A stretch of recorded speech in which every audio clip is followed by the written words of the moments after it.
What is going on, everyone? My name is Northy, and today I am here for the round 17 team coach preview. As per usual, we are previewing the round up ahead, starting off tonight with Richmond versus Sydney. I'm going to have a guess and say that this is going to be Sydney's game to lose. I think Richmond have been in pretty poor form as of late, obviously up against a tough opponent last week in Brisbane, but Sydney, it's their game to lose. That's what I'm going to say to start. I will go more into depth when we get to the tips, but let's get into our teams for the week. Now, last week, obviously, a really tough week. We shouldn't really get too much worse, but I never have hope. I really can't ever. However, I'm confident with this. I am kind of confident with how this looks. Got our regular Silver Star Powers team to start off. Josh Kelly is our Supreme. He is playing up against Hawthorn. So the hope is with their good form that they're in, he'll be able to have himself a really good game, like a lot of GWS players have been playing quite well as of late. Josh Kelly, though, hopefully we can see something nice from him. He does tend to put on the good performance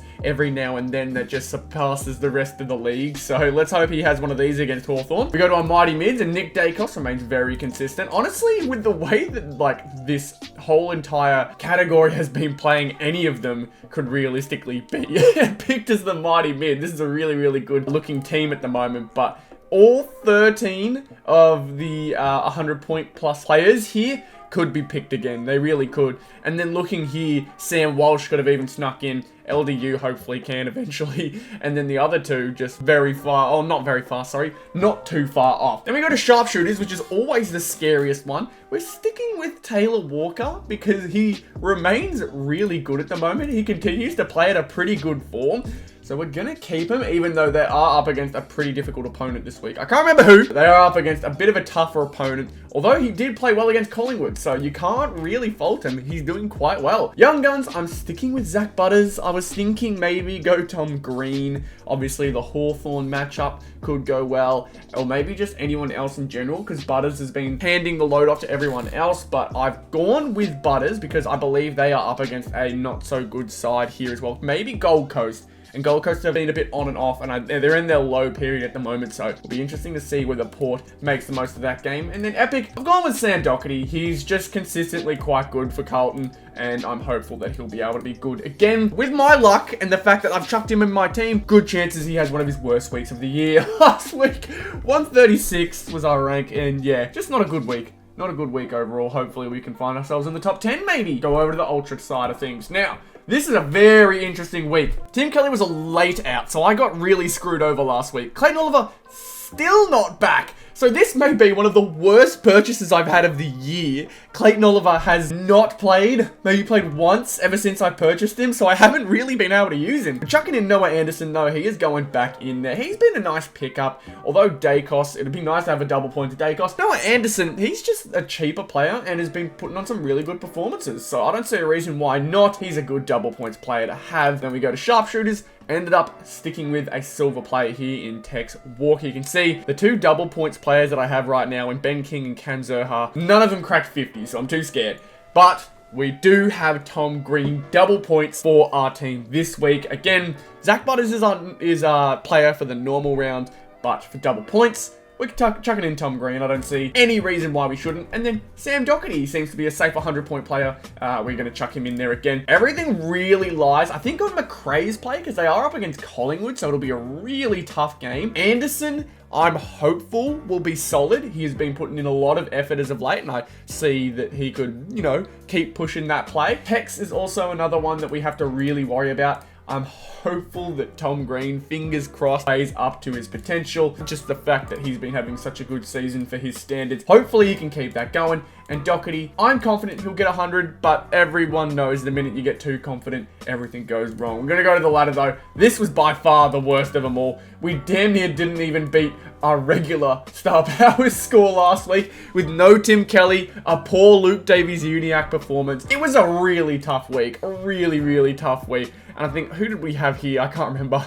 We had Libba, which wasn't a bad pick, but Doherty obviously played better. Even Sloan, the week after I chucked him out, he ends up having a 112-point performance. Last week was just something I want to forget about, so we're going to forget about it. Going over to top team, though, this is what we've got. It's a lot more of a traditional lineup. I was thinking maybe we chuck in Dacos, but Dawson has potential to blast off sometimes, and I'm hopeful that he'll be able to do it again. It really is at the moment between Dacos and Dawson. Those two should be main two picks at the moment. These two just continue to absolutely smash it week in, week out. 136 points for him as of late, and then Dacos with a 150. These two are by far like some of the best players. You can see here, once Sicily comes back, he'll be a nice person to potentially pick each time as well. And Doherty, he's a bit of a wild card, potentially can pick up some player of the round performances. Our midfield, we're choosing Lachie Neale. Now, this was a little bit of a risky choice between Lachie Neale, Hugh McCluggage, and Josh Dunkley.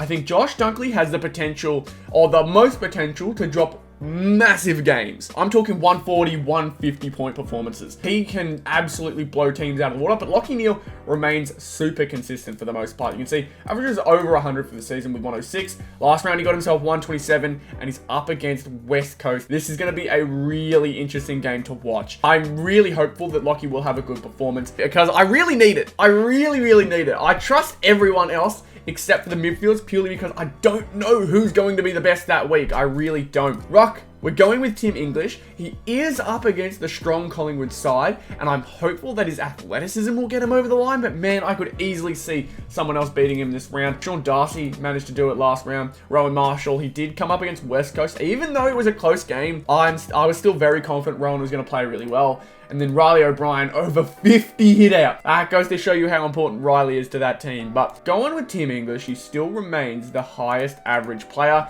Nankervis could even become a surprise pick here. Who knows, man? Who knows? I'm going to confidently pick English. That's all I can really do is confidently pick my players. Otherwise, no point picking him. And then Goulden gets the pick up again as well. Could be the week for Danaher or Zach Bailey, because again, they are up against West Coast, and West Coast are already down some more players. Like, West Coast are having just a horror year. There's no other way to describe it. Like, worse than any of the North Melbourne years over the last two, I feel like. It's just been rough for them, but Joe Danaher could have himself a massive game. 10 marks, 5 goals in his last round. Although up against an easier side, maybe we see something different. But I'm sticking with Goulden because he finds himself on ball and on the wing a bit more. You could say the same about other players like Nick Martin. I think he's in the high averages somewhere. Yeah, there he is. Shea Bolton even finds himself on ball. So those are some wild cards you could potentially see in people's forward line. But I'm sticking with Goulden. I'm going the safer option. I'm just hopeful this team gets it done for me in top 4. Last week, again, outside the top 100 with only 441. Let's see whether we can hit 500 points this week. If we can hit 500, I am happy. And I feel like I've got the strength here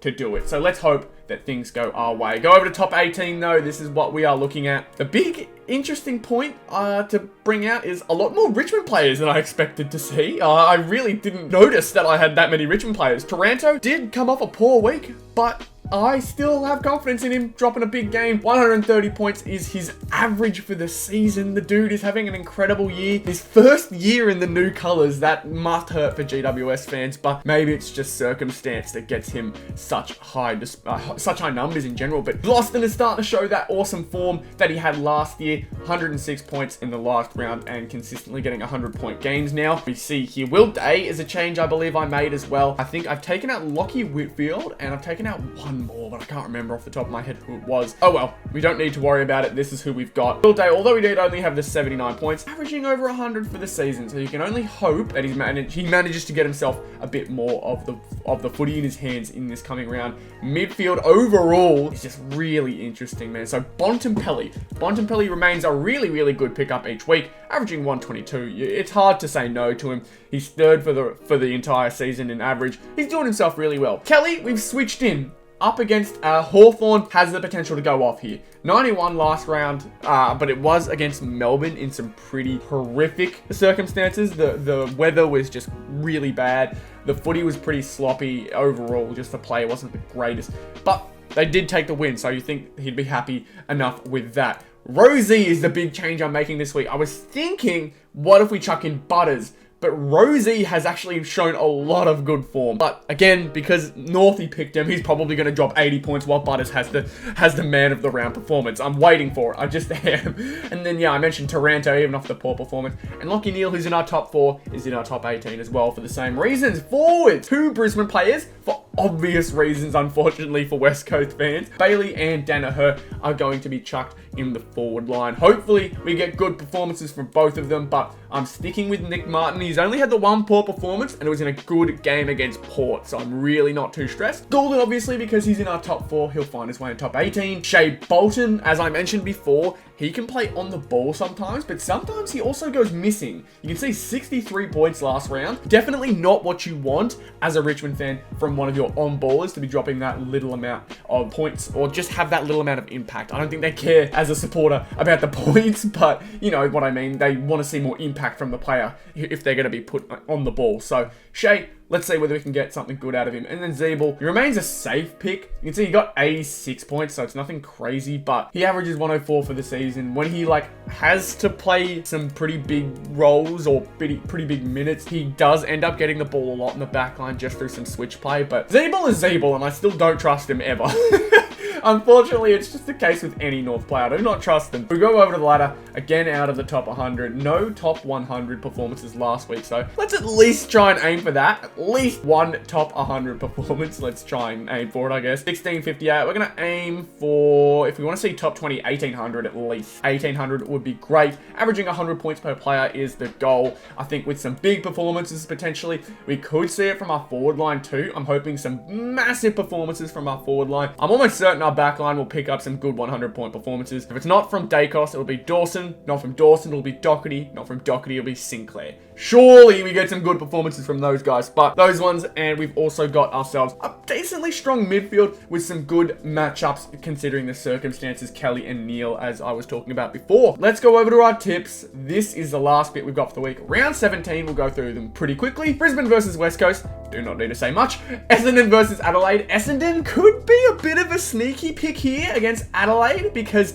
this was a really interesting game, Essendon versus Port. How close it was. And I'm really tempted. I really am. I'm going to say Essendon gets them. I think they do it. I really do. That's my big pick. On Freo versus Carlton. And honestly, these two have been both disappointing this season that they could end up just outplaying themselves. I'm going to go Carlton purely based off form. I think they're going to beat them. Geelong versus North at Geelong. Pretty self-explanatory. I have the misfortune of being invited out to this game by a mate. Going to be making a vlog about it, and it's going to be the scariest vlog I've ever made. GWS versus Hawthorn. Again, off of form, and no Sicily still. We're going to go Giants. Port versus Gold Coast. Port, you cannot not pick them until they lose. Got Richmond versus Sydney. As I mentioned, I'm going to pick Sydney for this one. I think more form as well. Richmond, again, have been really disappointing so far this season. Melbourne versus St Kilda. Now, a lot of people have been really disappointed with both these teams. Melbourne off a really gritty loss to GWS by 2 points. And St Kilda nearly bottling it against West Coast. Although it was at West Coast, there's no excuse for what we saw. I'm going to say Melbourne because I think they have a higher skill level.